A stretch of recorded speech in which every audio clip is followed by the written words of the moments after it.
La fraude aux moyens de paiement a augmenté de 7% entre le premier semestre 2024 et les 6 premiers mois de 2025. Ça représente 618 millions d'euros selon les statistiques dévoilées ce matin. Si la fraude à la carte bleue est en net recul grâce au dispositif d'authentification, c'est la fraude au virement par manipulation qui augmente. Bonsoir Barthélémy Philippe. Bonsoir Pierre, bonsoir à Une tous. augmentation de près de 40% sur un an qui préoccupe les autorités. Oui, la fraude par manipulation suppose une prise de contact WhatsApp, SMS. Les escrocs multiplient les canaux de communication.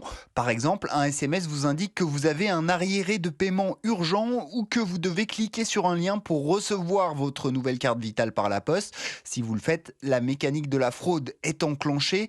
Julien Lassalle est secrétaire de l'Observatoire de la sécurité des moyens de paiement. L'utilisateur, il va arriver sur un site conforme à celui de l'assurance maladie qui va juste lui demander de faire un paiement pour des frais de timbre. Il va laisser un numéro de carte. Le fraudeur va le rappeler en lui disant « Je suis le service antifraude de votre banque. Vous avez des opérations frauduleuses sur vos cartes. Je vais vous accompagner dans l'utilisation de votre application mobile pour les rejeter. » Comme le fraudeur va être vraiment en train de faire des transactions avec votre carte, vous allez recevoir en même temps des messages indiquant qu'il y a un besoin de vous authentifier. Il va arriver à vous amener à cliquer sur « Valider » et authentifier les paiements en vous faisant croire qu'il est en train de les annuler. Résultat, des centaines, voire des milliers d'euros dérobés. Pour échapper à ce type de fraude, retenez que jamais un banquier ne vous demandera d'agir à distance sur votre application pour valider une opération. Barthélémy Philippe du service économie d'Europe 1.